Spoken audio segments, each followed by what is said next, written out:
Hello बच्चों, welcome to JEE पेजीत series. मैं Akash from Learno Hub, a free learning platform जहां पर आप सीख सकते हो physics, chemistry, maths, biology absolutely for free only at learnohub.com।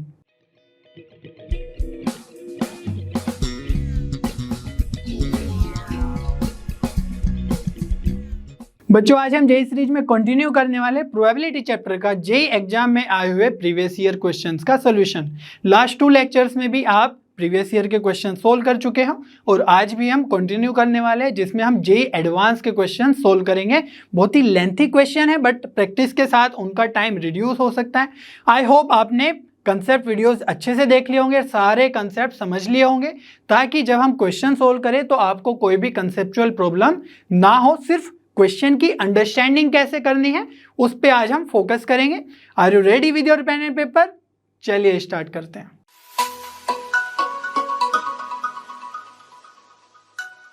चलिए बच्चों, आज की फर्स्ट प्रॉब्लम स्टार्ट करते हैं जो एक न्यूमेरिकल वैल्यू आंसर है और जो जेई एडवांस 2022 में पूछा जा चुका है। यहां पर बोला गया in a study about a pandemic data of 900 persons was collected. It was found that 190 persons had symptom of fever, 220 persons had symptom of cough, 220 persons had symptom of breathing problem। तो यहाँ पर अलग अलग symptoms का number of people कितने दिखा रहे हैं उस सिम्टम को दिया हुआ है। तो फीवर के सिम्टम होने को हम एफ सेट दे देते हैं और कफ का सिम्टम जो शो कर रहे हैं उनको हम सी सेट में रख लेते हैं और जो ब्रीदिंग प्रॉब्लम के सिम्टम को शो कर रहे हैं उसको हम बी सेट में रख लेते हैं। तो डाटा ये वेन डायग्राम में रेप्लिकेट करना बहुत ईजी हो जाएगा। ठीक है, तो यहाँ पर जो फीवर से सफ़र कर रहे हैं या सिम्टम शो कर रहे हैं 190% है। जो कफ के सिम्टम को शो कर रहे हैं वो है हमारे पास 220% और जो ब्रीदिंग प्रॉब्लम शो कर रहे हैं वे हैं 220। ठीक है, और क्या बोला गया है? बोला गया है कि जो 330% है हैड सिम्टम ऑफ फीवर और कफ और बोथ, या तो उनको फीवर था या फिर कफ था या दोनों था। ठीक है, तो यहाँ पर या तो फीवर था या फिर कफ था। तो इसको कैसे लिख सकते हैं हम? इसको लिख सकते हैं कि जो एफ सेट है यूनियन कफ वाला सेट, तो ये आ जाएगा आपका 330%। ठीक है, similarly 350% had symptom of cough और ब्रीदिंग प्रॉब्लम, तो इसको लिख सकते हैं हम एन कफ यूनियन ब्रीदिंग प्रॉब्लम। तो ये कितने हैं? 350 पीपल। ठीक है, similarly 340% had symptom of fever और ब्रीदिंग प्रॉब्लम और बोथ, तो फीवर वाले और ब्रीदिंग प्रॉब्लम वाले ये कितने हो गए हमारे पास? 340। चलिए आगे बढ़ते हैं। अब बोला गया 30% ऐसे हैं हैड ऑल द 3 सिम्टम्स, तीनों के तीनों सिम्टम है उनको। ठीक है, फीवर भी है, कफ भी है एंड ब्रीदिंग प्रॉब्लम। यहाँ पर एंड लगा हुआ है मीन्स तीनों के तीनों सिम्टम है, तो इंटरसेक्शन के साथ आएंगे, F intersection C intersection B है ना। तो ये वाला कौन सा पार्ट को शो कर रहा है? 30%। ये वाला जो तीनों का कॉमन है, तो इसको हम यहाँ पर लिख देते हैं इजीली। ठीक है, कोई डाउट नहीं होना चाहिए। If a person is chosen randomly from this 900 persons, तो इन 900 पर्सन का जिनका डाटा कलेक्ट किया है उनमें से अगर कोई एक पर्सन को हमने चूज किया, then the probability that the person had at most 1 symptom is, तो एक से ज्यादा नहीं होना चाहिए सिम्टम, मीन्स मैक्सिमम उसको एक ही सिम्टम है, या तो कोई भी सिम्टम शो नहीं कर रहा है या फिर मैक्स टू मैक्स एक सिम्टम शो कर रहा है। उसकी प्रोबेबिलिटी हमें बतानी है कि अगर हमने 900 में चूज किया तो इतने लोग की प्रोबेबिलिटी कितनी होगी। ठीक है, तो कौन से ऐसे लोग हैं वहां पर हम देखेंगे कि कौन कौन से ऐसे लोग हैं जो कोई भी सिम्टम नहीं शो कर रहे हैं या फिर एक सिम्टम ज्यादा से ज्यादा शो कर रहे हैं। 2 वालों को हम रिजेक्ट कर देंगे। तो हम देख पा रहे हैं कि ये वाला जो सर्कल है ये फीवर वाले सिम्टम का, ये कफ वाले का, ये ब्रीदिंग वाले का। ठीक है, तो एक सिम्टम शो करने का क्या मतलब है कि या तो वो सिर्फ एफ, ओनली एफ, या फिर ओनली कफ, या फिर ओनली ब्रीदिंग प्रॉब्लम शो कर रहा है, या फिर कुछ भी नहीं शो कर रहे हैं वो भी इसमें आएगा। ठीक है, एटमोस्ट 1 सिम्टम की बात हो रही है। तो जो कोई भी सिम्टम शो नहीं कर रहा है वो कहाँ पे आएंगे? इन तीनों सेट के बाहर। ठीक है, तो इन सभी को हमें ऐड करना है और फिर उसकी प्रोबेबिलिटी बतानी है, और टोटल कितने पर्सन है, 900 पर्सन, ठीक है, उसी में से हमें चूज करना है। तो जो पार्ट्स बचे जिसका हमें वैल्यू नहीं पता है, तो इसको मान लेते हैं x, इसको मान लेते हैं y और इसको मान लेते हैं z, ठीक है। तो अगर हमें ये चाहिए कि भाई या तो ये बाहर वाला शेडेड रीजन है ना, या ओनली वन वाला, only f, only c, only b, तो इसका जो नंबर आएगा वो कैसे काउंट करेंगे, हम क्या करेंगे, टोटल सैंपल स्पेस में से वो वाले पोर्शन हटा देते हैं जिनको या तो 2 डिजीज हो रही है या फिर तीनों की तीनों डिजीज हो रही है, या मीन सिम्टम शो कर रहे हैं, ठीक है। तो यहां पर अगर हमें प्रोबेबिलिटी बतानी है तो क्या बताएंगे, number of elements in sample space, total number of elements कितने हैं 900, माइनस इसमें से वो हटा देंगे, है ना, जिनको 2 डिजीज है, 2 सिम्टम है या फिर ज्यादा है। तो कौन कौन से है, एक तो x वाला, एक y वाला, एक z वाला, और जो 30 है वो तो तीनों ही है ना, तीनों ही लोग सब सिम्टम शो कर रहे हैं, तीनों सिम्टम, तो ऐसे 30 लोग हैं, और टोटल कितना है 900, ठीक है। तो अगर हम x, y और z, x, y, z कौन से हैं, जो सिर्फ फीवर और कफ है ना वो शो कर रहे हैं, एक्स वाई जेड वे वाले ही हैं। तो हमें क्या करना है, अब एक्स वाई और जेड की वैल्यू फाइंड आउट करनी है, 30 तो हमें पता ही है, तो यही हमारी प्रोबेबिलिटी आ जाएगी, ठीक है। तो अब आपको पता है जो एक्स कैलकुलेट करना है तो उसका तरीका क्या है, जैसे हमें पता होता है कि number of elements in F union C क्या होगा, number of elements in F plus number of elements in C minus number of elements in F intersection C. तो हमारे पास ये भी है number of elements in F union C, ठीक है। हमारे पास एन एफ भी है 190, एन सी भी है 220, और जो एन एफ इंटरसेक्शन सी है ये कौन सा पोर्शन है, ये वाला एफ और सी का कॉमन पोर्शन x प्लस 30, ठीक है। तो जो x प्लस 30 है वो हम यहाँ पे पुट करेंगे, तो x का वैल्यू आ जाएगा कि नहीं आ जाएगा, बिल्कुल आ जाएगा। तो अब इसको इधर ले आएंगे और उसको उधर ले जाएंगे, ये बन जाएगा n F intersection C equals to n F plus n C minus n F union C, ठीक है। तो यहां पर हमारे पास सब कुछ है, बस एफ इंटरसेक्शन सी कितना होगा, ये आ जाएगा आपके पास x प्लस 30, ठीक है। तो लेफ्ट हैंड साइड में क्या लिखेंगे, x plus 30 equals to right hand side में एन एफ कितना है 190 प्लस एन सी वो कितना है 220, और माइनस क्या करेंगे एन एफ यूनियन सी, ठीक है। तो एफ यूनियन सी क्या है 330। तो यहां से अगर आप सोल्व करोगे ये बचेगा आपका 80, ठीक है। तो x प्लस 30 इक्वल्स टू 80 आ गया है, तो यहां से हम बोल सकते हैं कि x इक्वल्स टू हमारा 50 आ जाएगा, ठीक है। सिमिलरली हम y की वैल्यू भी फाइंड आउट कर लेंगे, कैसे करेंगे, हमें पता है y है y प्लस 30 मीन्स f और b का कॉमन पार्ट, तो सिमिलर सा फॉर्मूला लगाएंगे, है ना, number of elements in f intersection b, ठीक है। तो वो बन जाएगा आपका y plus 30 equals to b और c पे लगा रहे हैं, दैट मीन्स 190 प्लस 220 माइनस क्या करेंगे f यूनियन b के जो भी नंबर ऑफ एलिमेंट्स है या नंबर ऑफ पर्सन है कितने हैं 340। तो अब देखो ये और ये सेम ही है, बस माइनस हम 10 ज़्यादा कर रहे हैं, यहाँ पर माइनस 330 कर रहे हैं, यहाँ पर माइनस 340 कर रहे हैं, तो ये बचेगा आपका 70, और यहाँ से y प्लस 30 इक्वल्स टू 70 है, तो y कितना आ जाएगा 30 माइनस करेंगे तो ये आ जाएगा आपका 40, ठीक है। चलिए अब z को कैलकुलेट कर लेते हैं क्योंकि हमें z की भी ज़रूरत है, ठीक है। तो z आ जाएगा 30 प्लस z के साथ, और c और b का, है ना, हमें यूनियन और इंटरसेक्शन लेना होगा, तो z plus 30 equals to b के अंदर कितना है 220, c के अंदर भी 220 माइनस यूनियन में कितना है c और b का, वो है 350, ठीक है। तो इस बार हम 350 माइनस करेंगे तो ये आ जाएगा आपका 90, तो यहाँ से z का वैल्यू कितना आ जाएगा 30 उधर जाके माइनस होगा, दैट मीन्स ये आ जाएगा 60, ठीक है। तो ये तीनों की तीनों वैल्यूज यहाँ पर पुट करते हैं और फिर प्रोबेबिलिटी आ जाएगी, ठीक है। तो ये बेसिकली जो क्वेश्चन था प्रोबेबिलिटी में है, लेकिन नंबर ऑफ एलिमेंट्स का ही पार्ट है ये, ठीक है। तो ये सेट चैप्टर में ज़्यादा बेस्ड है, यहाँ पर प्रोबेबिलिटी का तो छोटा सा ही कंसेप्ट है। तो यहाँ पर हम लिख लेंगे 900 माइनस ये कितना हो जाएगा, तीनों को ऐड करेंगे x plus y plus z, तो ये है 60 प्लस 40 100 और 50 150 और 30 भी है तो 180, ठीक है, अपॉन में 900, तो ये कितना आ जाएगा, देखो 0 में से 0 और ये बचेगा 2, 7/900, ठीक है। तो ये हमारा फाइनल आंसर होगा, बट इसको थोड़ा सा हम सोल्व कर लेंगे। कैसे, 0 से 0 कैंसिल और यहाँ पर 0 से डिवाइड करेंगे और 9 से डिवाइड करेंगे तो ये आ जाएगा 0.8। तो 0.8 हमारा फाइनल आंसर हो जाएगा कि अगर हम 900% में से कोई एक पर्सन चूज करते हैं तो 0.8 प्रोबेबिलिटी होगी कि वो एट मोस्ट 1 सिम्टम शो कर रहा होगा, ठीक है। चलिए बच्चों, अब नेक्स्ट प्रॉब्लम सोल्व कर लेते हैं।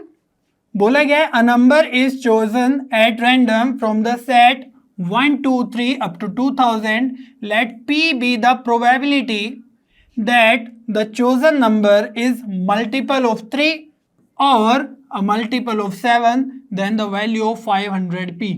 तो हमें P का वैल्यू फाइंड आउट करना है और फिर उसको 500 से मल्टीप्लाई कर देंगे तो हमारा आंसर आ जाएगा, ठीक है। तो यहाँ पर P क्या है, प्रोबेबिलिटी है कि जो इसमें से नंबर चूज करेंगे वो मल्टीपल ऑफ 3 होगा या फिर मल्टीपल ऑफ 7 होगा, ठीक है। तो उसके लिए हमें क्या चाहिए, कुछ इवेंट्स असाइन कर देते हैं। किसको, सपोज एक इवेंट है कि जो नंबर हम चूज करेंगे वो नंबर होगा मल्टीपल ऑफ 3, ठीक है। नेक्स्ट इवेंट या नेक्स्ट सेट एक असाइन कर देते हैं कि वो जो नंबर होगा चूज किया हमने वो होगा मल्टीपल ऑफ 7, ठीक है। तो हमसे पूछा क्या गया है, यहां पर पूछा गया है कि जो मल्टीपल ऑफ 3 हो या फिर 7 हो, दोनों में से कोई भी चलेगा, ठीक है। तो हमें चाहिए क्या, number of elements in A union B, या तो ए से डिवाइड हो जाए मीन्स 3 का मल्टीपल हो या फिर बी मीन्स 7 का मल्टीपल हो, ठीक है।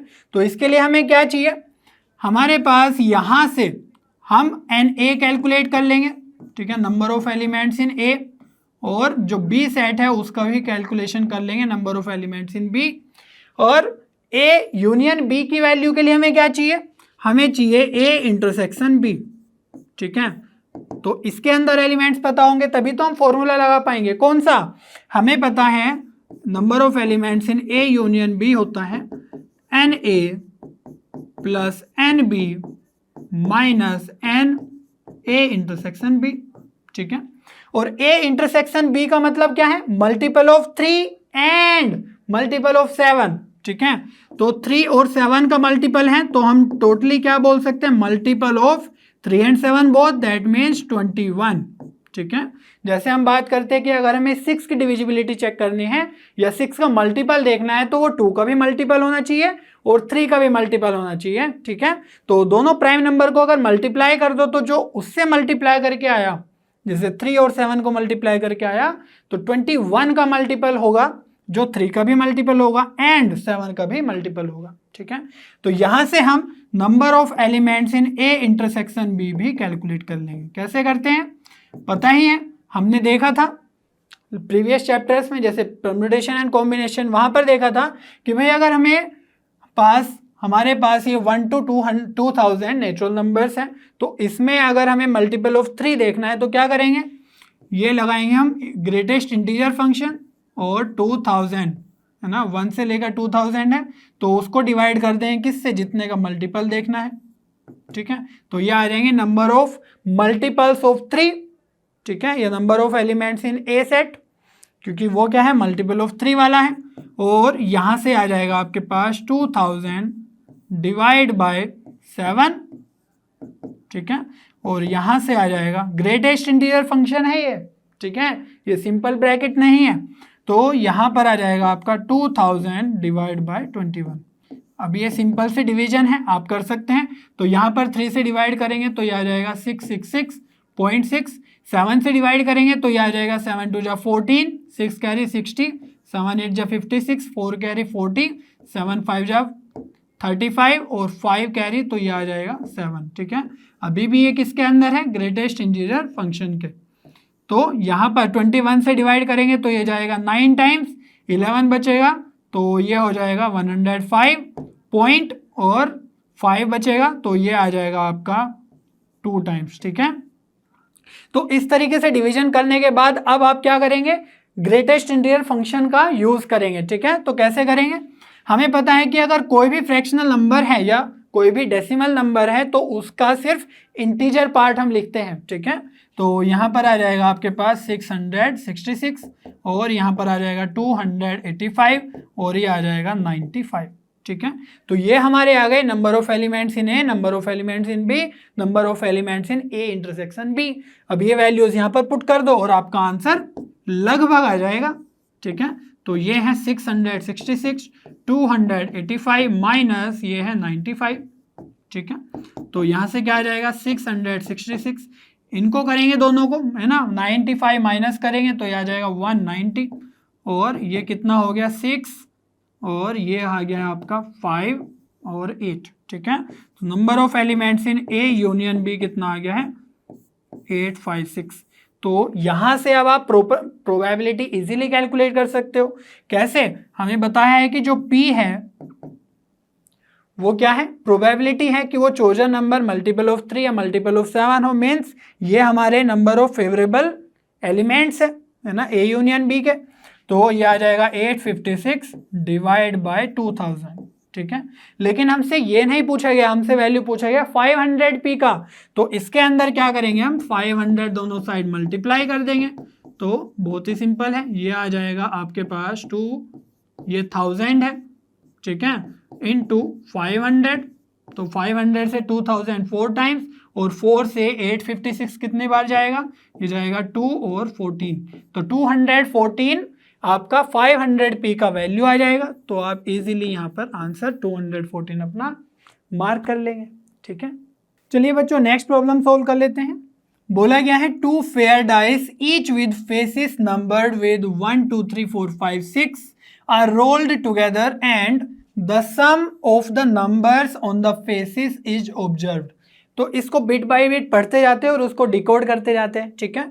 तो 2 फेयर डाइस को हमने रोल किया जिन पे 1 to 6 नंबर्स हैं, पता ही है वो तो होते ही है, और उनका जो सम है वो ऑब्जर्व किया गया। तो सम क्या क्या हो सकता है, हमें पता है कि अगर दोनों पे 1 1 आ गया तो वो मिनिमम नंबर होगा, है ना, 1 to 6 है तो दोनों का सम कितना हो जाएगा 2। या फिर ऐसा भी हो सकता है कि 3 हो जाए, 4 हो जाए, 5 6 7 8 9 10 11 और 12। और हमें पता है मैक्सिमम तो 6 ही है, तो दोनों पे अगर 6 6 अपीयर हो गया तो मैक्सिमम नंबर कितना अपीयर होगा 12, ठीक है। तो ये नंबर्स अपीयर हो सकते हैं। बोला गया है आगे दिस प्रोसेस, तो 2 डाइस को फेंकने का या थ्रो करने का जो प्रोसेस है is repeated till the some is either a prime number, या तो प्राइम नंबर आ जाए या फिर परफेक्ट स्क्वायर आ जाए। जब तक इन दोनों में से कोई एक नहीं आएगा तो हम रोल करते रहेंगे, ठीक है। तो प्राइम नंबर और परफेक्ट स्क्वायर को यहां पर मार्क कर लेते हैं। तो प्राइम नंबर्स कौन कौन से हैं 2 3 5 7 और 11, ठीक है। और या फिर परफेक्ट स्क्वायर अपीयर हो गया तब भी हमारा प्रोसेस रुक जाएगा। तो ये और ये 4 और 9, तो 6 8 10 12 अगर ये आया तो हम प्रोसेस करते रहेंगे, ना तो ये परफेक्ट स्क्वायर है और ना ही प्राइम नंबर्स हैं, ठीक है। तो ये 4 नंबर्स अगर आते हैं, ये 4 नंबर मीन्स जब जब सम 6 8 10 12 बनेगा तब तक हम थ्रो करते रहेंगे अगेन एंड अगेन, ठीक है। अब बात करते हैं आगे। Suppose the sum turns out to be a perfect square before it turns out to be a prime number. If P is the probability that this perfect square is an odd number, then the value of 14p. तो probability किसकी पूछी गई है that this perfect square जो हमारा turn up हुआ है, sum turns up to be a perfect square before it turns out to be a prime number। तो प्राइम नंबर आने से पहले ही हमारा परफेक्ट स्क्वायर अपीयर हो गया, ठीक है। तो वो हमारा ओल्ड परफेक्ट स्क्वायर है, ठीक है, उसकी प्रोबेबिलिटी P गिवन है। तो यहां पर हम एक इवेंट मान लेते हैं X इवेंट जो सपोज किया गया है, ठीक है, वो गिवन कंडीशन है ऐसा मान लिया है और उसके बाद प्रोबेबिलिटी पूछी गई है। तो ये जो बोला गया है परफेक्ट स्क्वायर, तो सम क्या आ गया है perfect square before it turns out to be a prime number, ठीक है। तो ये एक इवेंट हो गया और किस इवेंट की प्रोबेबिलिटी पूछी गई है उसको हम y इवेंट मान लेते हैं, ठीक है। तो बोला गया है this perfect square is an odd number, तो ये क्या होगा ओड परफेक्ट स्क्वायर।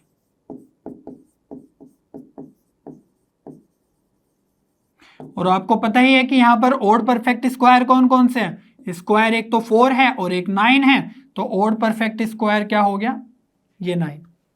ठीक है, तो यहां पर अब हम किसकी प्रोबेबिलिटी कैलकुलेट कर रहे होंगे, यहां पर हम प्रोबेबिलिटी कैलकुलेट कर रहे होंगे गिवन क्या है, सपोज वाला जो हमने x को एज्यूम किया है। ठीक है, तो वो तो हमारा बाद में आएगा, वो हो चुका है। और प्रोबेबिलिटी किसकी बतानी है, y की, जो ओड परफेक्ट स्क्वायर है।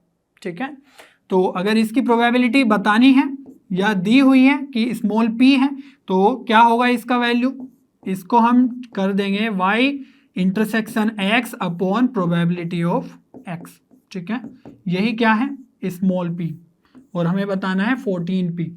तो जो जो ये वैल्यूज हमें कैलकुलेट करनी है, इसको हम कैलकुलेट करते रहते हैं।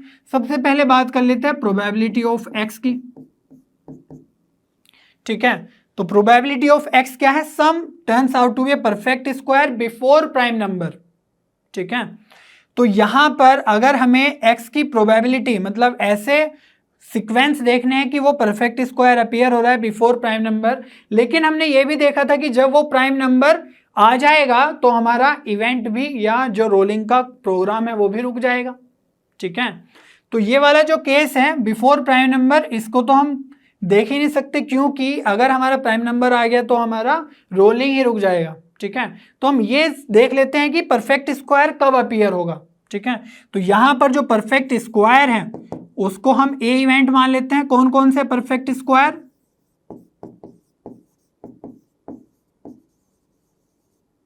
तो परफेक्ट स्क्वायर है 4 और 9। ठीक है, 4 और 9 ही है। तो यहां पर जो इसकी प्रोबेबिलिटी होगी, प्रोबेबिलिटी ऑफ ए, तो इसको हम मान लेते हैं स्मॉल ए।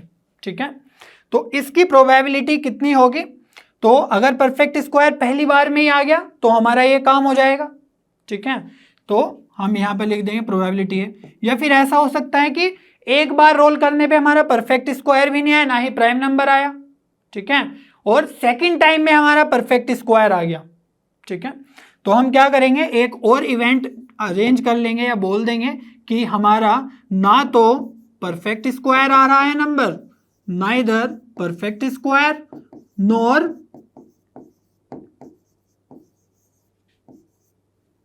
प्राइम नंबर, ना तो परफेक्ट स्क्वायर आया और ना ही प्राइम नंबर आया। मैंने बताया था ना कि जो 6, 8, 10, 12 हैं, अगर ये अपीयर होंगे तो हम कंटिन्यू करते जाएंगे। तो पहली बार में ही परफेक्ट स्क्वायर आ गया, ठीक है। ऐसा भी हो सकता है कि पहली बार में नहीं आए तो ये वाले नंबर आएंगे, ठीक है, परफेक्ट स्क्वायर और प्राइम नंबर के अलावा। तो इसके अंदर कितने एलिमेंट्स होंगे, 6, 8, 10 और 12, ठीक है। तो 4 एलिमेंट्स होंगे और जो इसकी प्रोबेबिलिटी होगी उसको बोल देते हैं सपोज स्मॉल बी, ठीक है। तो यहां पर ये आया और फिर हमने दोबारा से रोल किया और फिर हमारा परफेक्ट स्क्वायर आ गया। तो यहां पर हम लिखेंगे b इंटू ए। या फिर ऐसा हो सकता है कि 2 बार हमारे ये वाले नंबर्स आए तो हम, है ना, तीसरी बार रोल करेंगे। पहली बार में भी आए तो हम रोल करेंगे, दूसरी बार में भी आए हम रोल करेंगे और तीसरी बार में भी आए। तीसरी बार में हमारा आ गया ए मीन्स परफेक्ट स्क्वायर, तो हम क्या लिखेंगे इसको, 2 बार तो हमारे बी भी आ गए मीन्स ये वाले नंबर्स, तो हम रोल करते जाएंगे। एंड इसी तरीके से हो सकता है कि 3 बार हमने रोल किया, ये नंबर आते रहे तो हम रोल करते गए, जब हमारा परफेक्ट स्क्वायर आया 4th टाइम में तो हम रुक गए, ठीक है। तो उसको कैसे लिखेंगे, b into b into b 3 time, तो b क्यूब इंटू ए। तो इस तरीके से हमारा प्रोबेबिलिटी ऑफ x आएगा, ठीक है। तो यहाँ पर प्रोबेबिलिटी ऑफ x के लिए हम क्या करेंगे, a कॉमन ले लेंगे और अंदर क्या बचेगा, 1 plus B square plus b cube plus and so on, ठीक है। अप टू इन्फिनिटी ये चलता रहेगा रोलिंग का काम। जब जब हमारा ये नाइदर परफेक्ट स्क्वायर नोर प्राइम नंबर आएगा तो हम रोल करते जाएंगे, ठीक है। इसी तरीके से हम बात करते हैं probability of y intersection x। तो y इंटरसेक्शन x क्या है, y तो हमारा है ओड परफेक्ट स्क्वायर, ठीक है, और इंटरसेक्शन x क्या है, x क्या है, perfect square before prime number. तो जब इनका इंटरसेक्शन लेंगे मींस कॉमन चीज, ठीक है। तो कॉमन चीज क्या होगी कि भाई ओड परफेक्ट स्क्वायर है बिफोर प्राइम नंबर, ठीक है।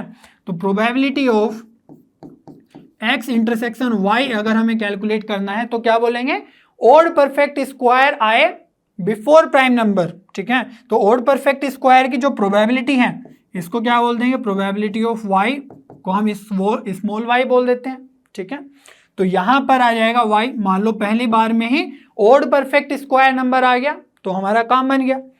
हो सकता है कि पहली बार में नहीं आया, ये वाला आया है ना तो प्राइम नंबर, ना तो परफेक्ट स्क्वायर है ना ही प्राइम नंबर है, तो बी वाली प्रोबेबिलिटी के साथ हम चल रहे हैं। और सेकंड टाइम में हमारा फिर से ओड परफेक्ट स्क्वायर आ गया, ठीक है। तो हम कैसे लिखेंगे, पहली बार में तो नहीं आया, दूसरी बार में हमारा आ गया है ना ओड परफेक्ट स्क्वायर।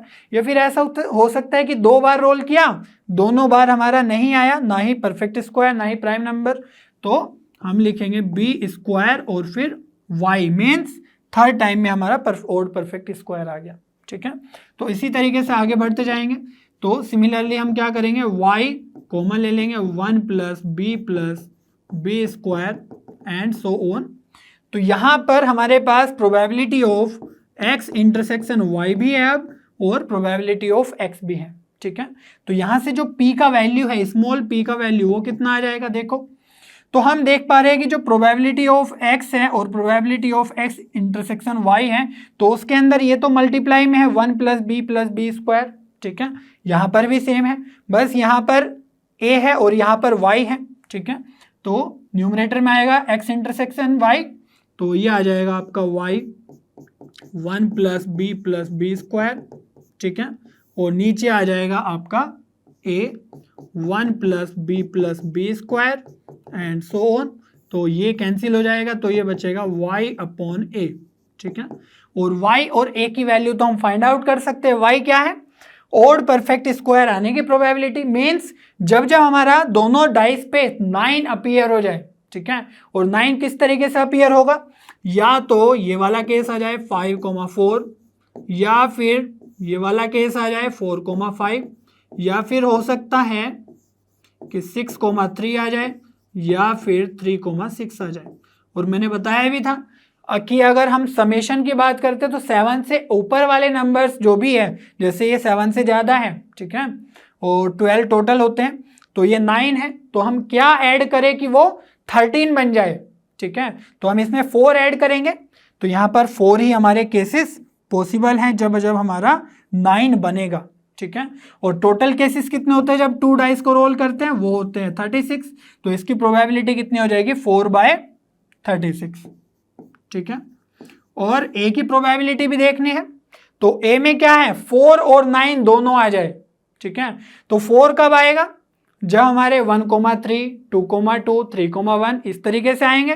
तो 3 केसेस हमारे 4 वाले में आएंगे, और 9 वाले में तो हमने देख ही लिया कि 4 केसेस आएंगे, और टोटल कितने केसेस होते हैं, 36। तो 7/36 हमारा यहाँ पर आ जाएगा।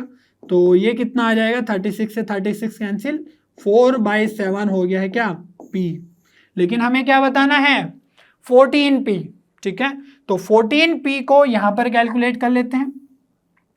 तो 14p आ जाएगा, 14 इंटू p की वैल्यू हमारी 4/7, तो 7 से 14 जाएगा 2 टाइम्स, और 2 4 जा 8, तो 14p का वैल्यू आ जाएगा 8, ठीक है। थोड़ा सा कंफ्यूजिंग क्वेश्चन है, आप अगर बार बार इसको देखोगे, अच्छे से समझोगे जो भी हमने बताया है, तो आपको आंसर भी बनाना आ जाएगा, ठीक है। चलिए बच्चों नेक्स्ट प्रॉब्लम सोल्व कर लेते हैं। बोला गया है the probability that a missile hits a target successfully is 0.75। In order to destroy the target completely at least 3 successful hits are required, then the minimum number of missiles that have to be fired so that the probability of completely destroying the target is not less than 0.95। तो यहाँ पर जो information given है उसको थोड़ा सा crux में बता देते हैं कि जो एक मिसाइल है वो अपने टारगेट को इतनी प्रोबेबिलिटी के साथ हिट करती है, ठीक है। तो इसको सोल्व करोगे तो यह आएगा 3/4। तो दैट मीन्स अगर 4 टाइम्स हम मिसाइल फेंक रहे हैं, है ना, चला रहे हैं, तो उसमें से 3 टाइम्स ही वो टारगेट को हिट करेगी। एक बार हो सकता है कि वो हिट ना करे, ठीक है। और टारगेट को कंप्लीटली डिस्ट्रॉय करने के लिए उसको मिनिमम एटलीस्ट 3 सक्सेसफुल हिट चाहिए, ठीक है।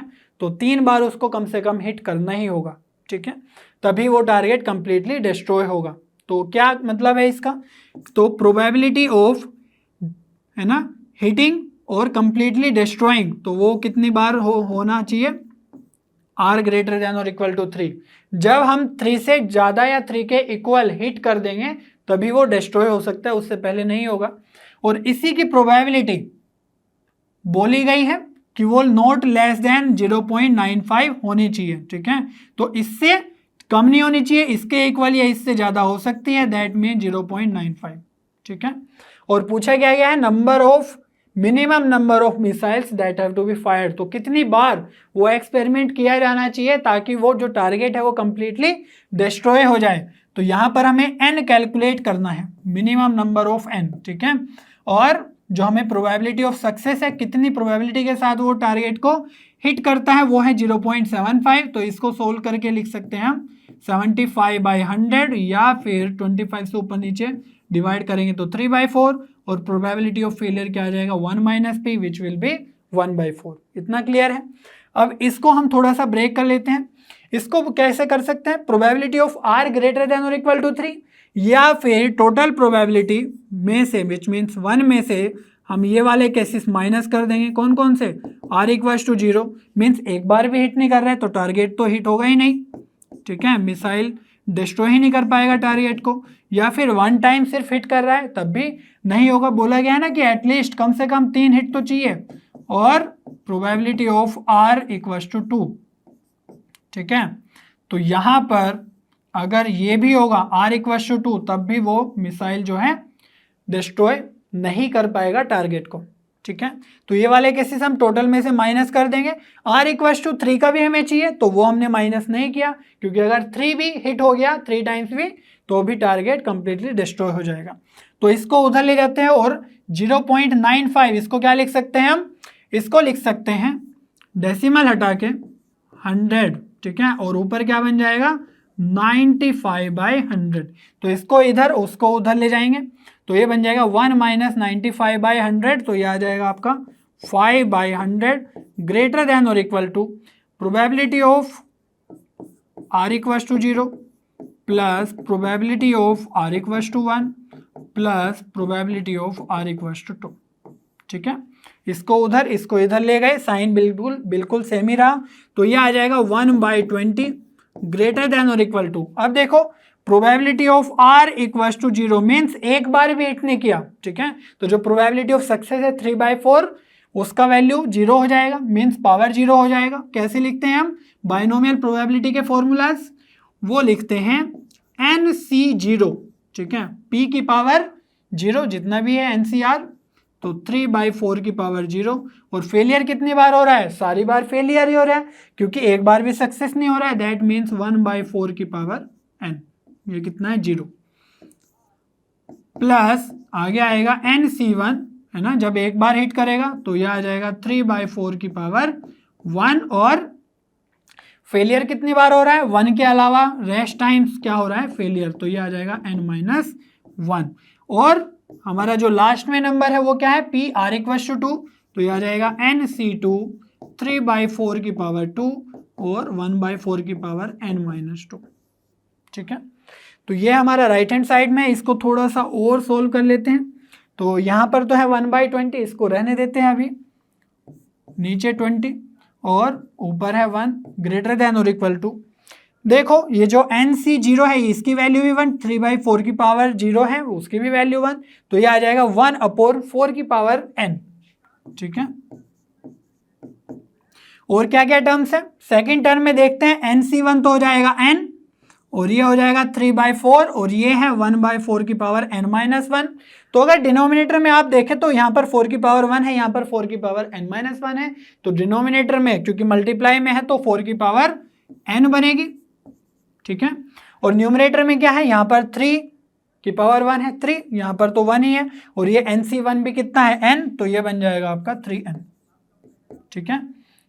और नेक्स्ट क्या आएगा NC2, ठीक है, तो NC2 को क्या लिखते हैं n-1/2, और मल्टीप्लाई में आ जाएगा 3/4 का स्क्वायर 1/4 की पावर n-2, तो डिनोमिनेटर में तो वही रहेगा 4 की पावर n, तो उसको भी लिख लेते हैं डिनोमिनेटर में 4 की पावर n और न्यूमिनेटर में आ जाएगा 3 स्क्वायर 9, ठीक है।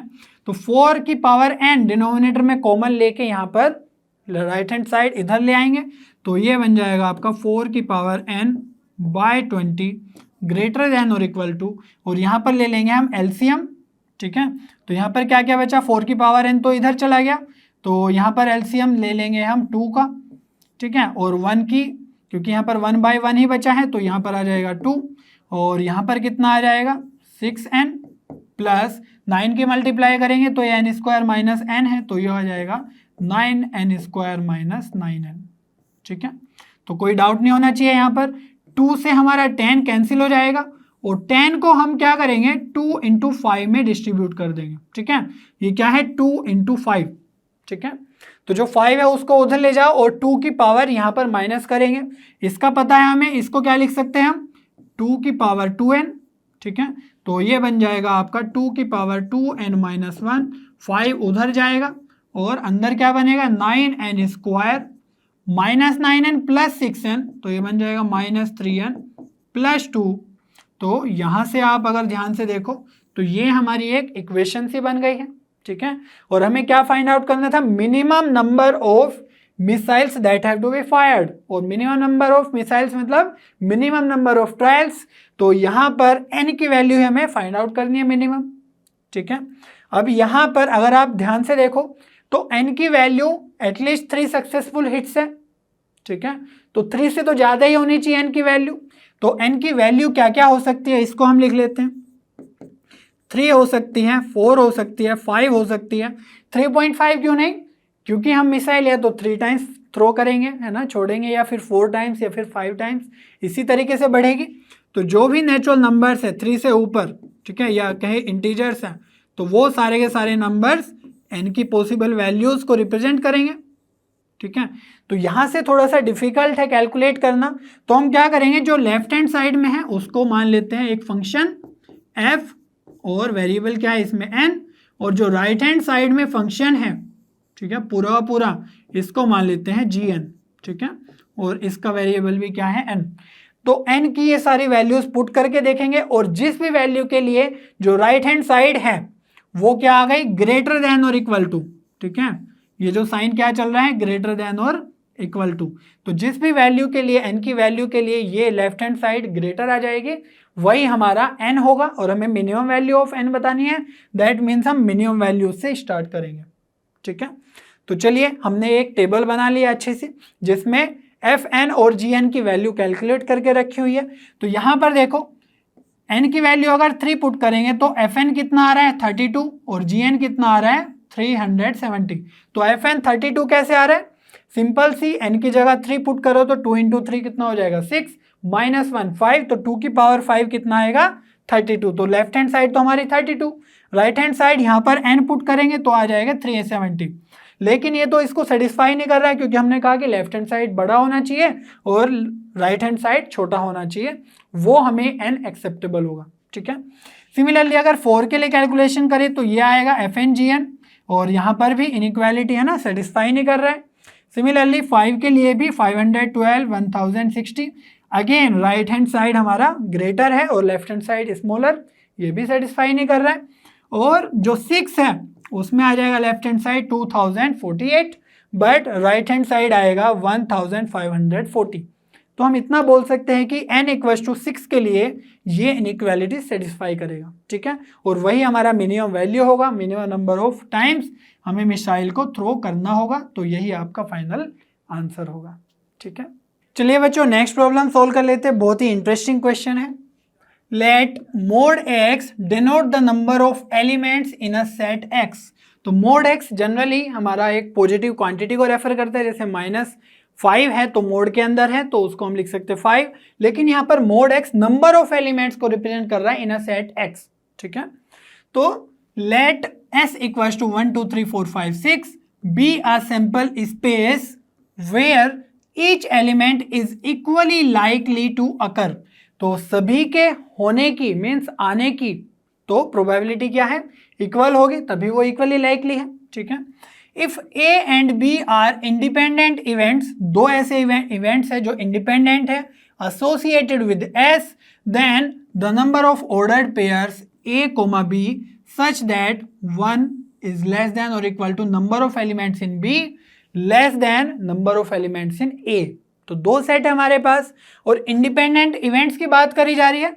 तो क्या होता है इंडिपेंडेंट इवेंट्स की क्वालिटी? वो होती है कि probability of A intersection B को हम लिख सकते हैं probability of A into probability of B। ठीक है, ये हमने देखा है कंसेप्ट वीडियोस में भी, बहुत सारे क्वेश्चन भी किए थे इस पे। तो probability of A intersection B को क्या लिखेंगे? Number of elements in A intersection B, और नंबर ऑफ एलिमेंट्स को कैसे लिख रहे हैं? मोड के साथ। ठीक है, यहाँ पर तो A intersection B upon number of elements in sample space. ठीक है, तो सैंपल स्पेस में कितने एलिमेंट्स है आपको दिख ही रहा है 1 to 6। ठीक है, तो नीचे लिख देंगे 6 equals to probability of A कितना है? Number of elements in A by 6 into number of elements in B by 6, है ना। सैंपल स्पेस से डिवाइड करेंगे उसके नंबर ऑफ एलिमेंट्स, तो 6 से डिवाइड करेंगे तो यह आ जाएगा 6 से डिवाइड कैंसिल।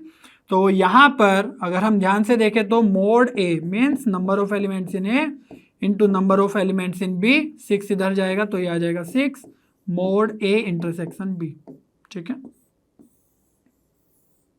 यहाँ तक क्लियर है, कोई भी प्रॉब्लम नहीं होनी चाहिए। ठीक है, तो यहाँ से अब पूछा गया है कि इस कंडीशन के साथ बताओ, है ना। यहाँ से हम यहाँ तक पहुंचे सिर्फ ये जानने के लिए कि ये कंडीशन है, और इस कंडीशन के साथ बताना है कि number of ordered pairs A और B के अंदर कितने होंगे।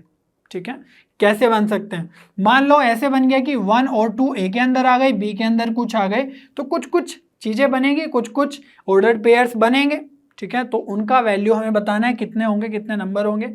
और एक कंडीशन और गिवन है कि जो मोड B है means number of elements in B है वो A के नंबर ऑफ एलिमेंट्स से तो कम होंगे।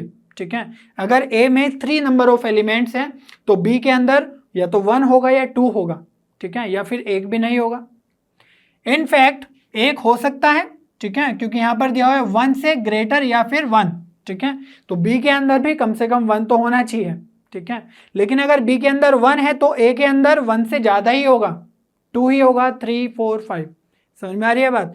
तो यहाँ पर हमारे पास जो मोड A है, number of elements in A है, उस पर हम कंडीशन लगा सकते हैं क्या कि या तो वो 2 हो सकता है या फिर 3 या फिर 4 या फिर 5 या 6। समझ में आ रही है बात? Number of elements in A 1 नहीं हो सकता है। यहाँ से क्लियर हो गया। तो अब सारे के सारे अलग अलग केसेस देखेंगे और फिर देखेंगे कितने नंबर ऑफ ऑर्डर्ड पेयर्स बन सकते हैं। ठीक है, चलिए स्टार्ट करते हैं। तो केस 1 जो है हमारा, इसमें हम एज्यूम कर लेते हैं कि जो मोड A है वो 2 के इक्वल है। ठीक है, तो अगर मोड A 2 के इक्वल है तो mode B means number of elements in B कितने हो सकते हैं? 1 ही हो सकता है, क्योंकि मैंने बताया कि उससे कम ही होंगे नंबर ऑफ एलिमेंट्स। और अगर हम इस इक्वेशन को सेटिस्फाई करके देखेंगे तो हमें A इंटरसेक्शन B भी चाहिए। तो number of elements in A intersection B कितने हो सकते हैं? तो देखो, जब हमारे पास B के अंदर 1 है, ठीक है, तो अगर उनका कॉमन लेंगे तो उसमें कॉमन में भी एक ही एलिमेंट होगा। ठीक है, यही पॉसिबिलिटी है।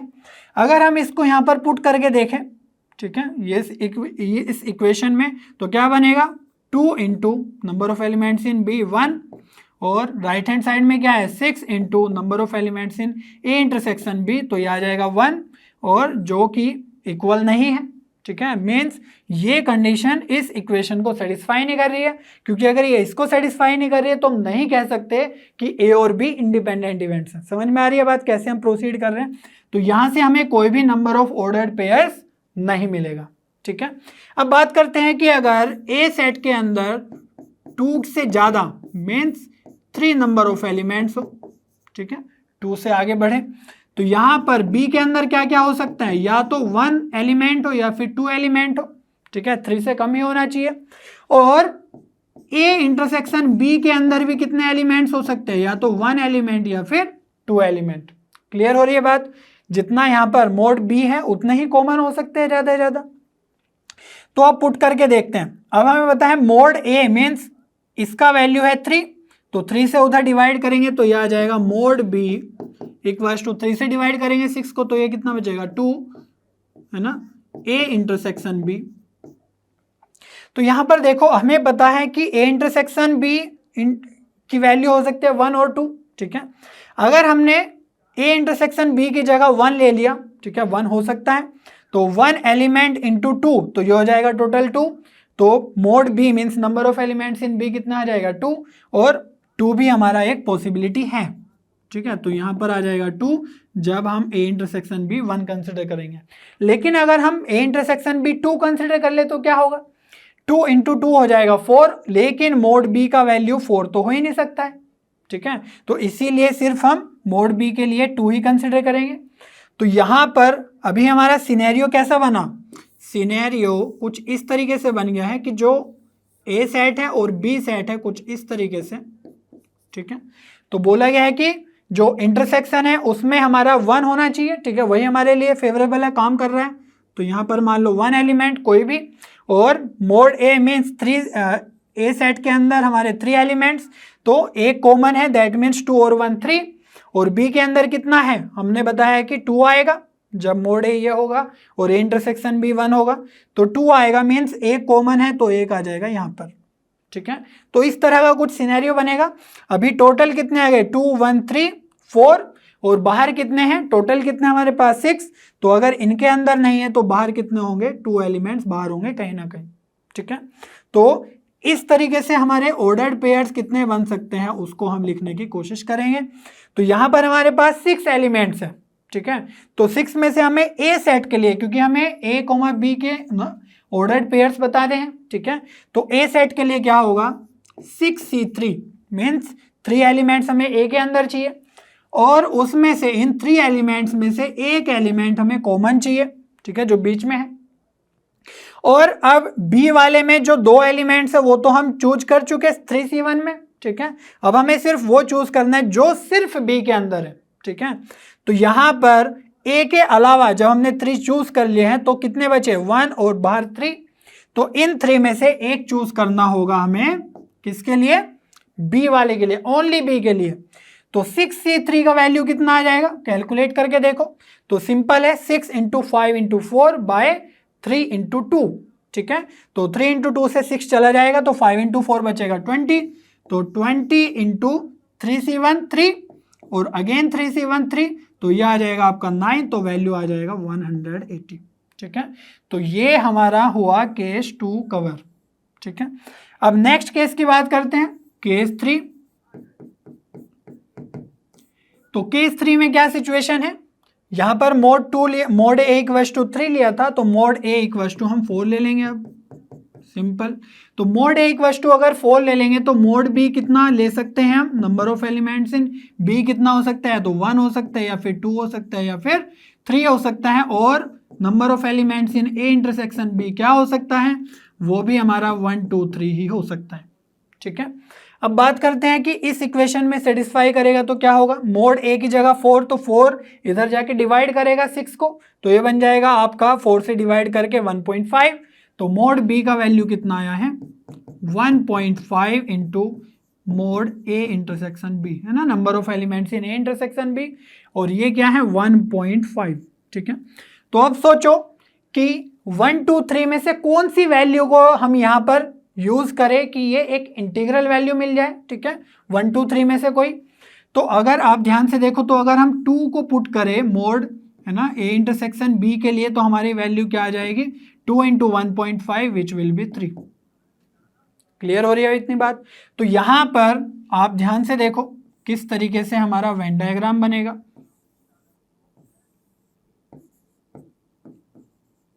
तो ए और बी सेट है, ठीक है। अब हमारी कौन कौन सी सिचुएशन कवर हो रही है कि ए इंटरसेक्शन बी में 2 एलिमेंट्स आने चाहिए, मीन्स ये आ गए 2 एलिमेंट्स, और ए के अंदर कितने होने चाहिए 4, तो 2 तो कॉमन ही हो गए, और 2 आएंगे ओनली ए में।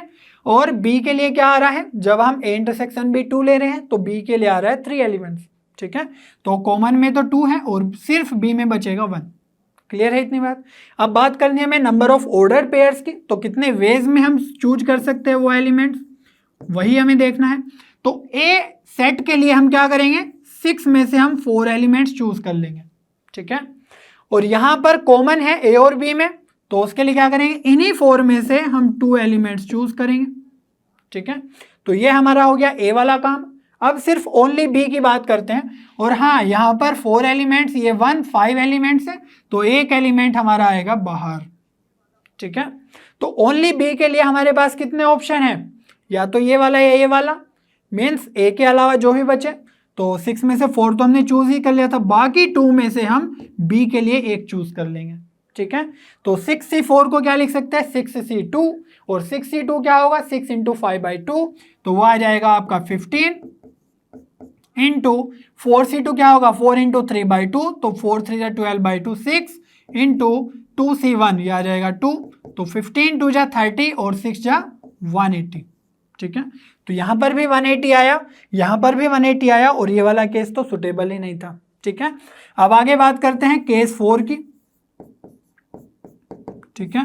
तो केस 4 के अंदर क्या होगा, मोड ए इक्वल्स टू 5, ठीक है। तो यहां पर अगर आप ध्यान से देखो तो मोड बी का वैल्यूज क्या क्या आ जाएगा, वो आ जाएगा 1 2 3 और 4, और mod A intersection B means number of elements in A intersection B भी कितना होगा, 1 2 3 और 4, ठीक है। इतना ही होगा, मोड ए से कम ही होगा। अब यहाँ पर हम बात करते हैं कि अगर हम मोड ए की वैल्यू इस इक्वेशन में पुट कर दें तो 5 यहाँ पर रखेंगे तो 5 उधर जाएगा, 6/5 कितना होगा, 1.2, तो मोड बी का वैल्यू कितना आ जाएगा, 1.2 mod means number of elements in A intersection B. Clear है इतनी बात। तो यहां पर आप कोई भी वैल्यू चेक करके देखो कि क्या मोड बी की वैल्यू कोई इंटीग्रल वैल्यू आ रही है। 1 पुट करेंगे तो 1.2 ही रहेगा, 2 पुट करेंगे तो 2.4, 3 पुट करेंगे तो 3.6, 4 पुट करेंगे तो 12, 4 जा 48 तो 4.8, तो कोई भी एक इंटीग्रल वैल्यू नहीं आ रही है, दैट मीन्स यहां से भी कोई केस पॉसिबल नहीं होगा, ठीक है। अच्छी बात है, कैलकुलेशन थोड़ी बच गई। अब बात करते हैं आगे, ठीक है, केस 4। तो यहां पर केस 5 है इनफैक्ट, तो यहां पर आप ध्यान से देखो तो मोड ए की वैल्यू क्या कंसिडर करनी होगी हमें, 6, और मोड बी का वैल्यू क्या क्या हो सकता है, देखो 1 2 3 4 5, ठीक है। और यहां पर मोड ए इंटरसेक्शन बी का वैल्यू कितना होगा, वो आ जाएगा 1 2 3 4 5, ठीक है। तो अगर आप ध्यान से देखो आप यहाँ पे ध्यान से देखो तो मोड ए कितना है, 6 है, तो 6 की जगह पुट करेंगे तो 6 से 6 कैंसिल हो जाएगा, तो मोड बी बचेगा हमारा कितना, mod A intersection B means जितने एलिमेंट्स हमारे बी के अंदर होंगे उतने ही ए इंटरसेक्शन बी में होंगे, मीन्स कॉमन पार्ट में। तो इसका मतलब हम क्या कह सकते हैं कि जो बी है वो हमारा ए का सबसेट हो गया है। और वैसे भी हम देख सकते हैं कि मोड ए के अंदर 6 की 6 वैल्यू आ सकती है, ठीक है, 1 to 6, और मोड बी के अंदर कितनी आ सकती है, 1 to 5, ठीक है। तो यहां से भी आप देख सकते हो। तो यहां पर कुछ इस तरीके से हमारा वेन डायग्राम बनेगा, ठीक है। ये सपोज मोड ए है और उसके अंदर ये सेट बी ए है हमारा, और ये अंदर क्या है, सेट ए, ठीक है।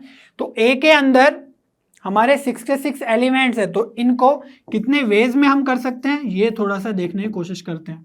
तो 6 के 6 एलिमेंट्स हमें ए के अंदर पुट करने हैं, ठीक है, कोई भी चूज कर सकते हैं, इनफैक्ट सारे ही आएंगे, ठीक है।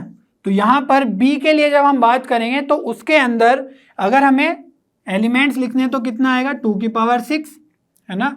या तो हम एलिमेंट्स पुट करें या फिर पुट ना करें, ठीक है, 1 वाला पुट करें, 2 वाला पुट करें, या फिर, है ना, तो 2 चॉइस होती है हमारे पास, या तो पुट करें या ना करें, तो 0 1 0 1 इस तरीके से, है ना।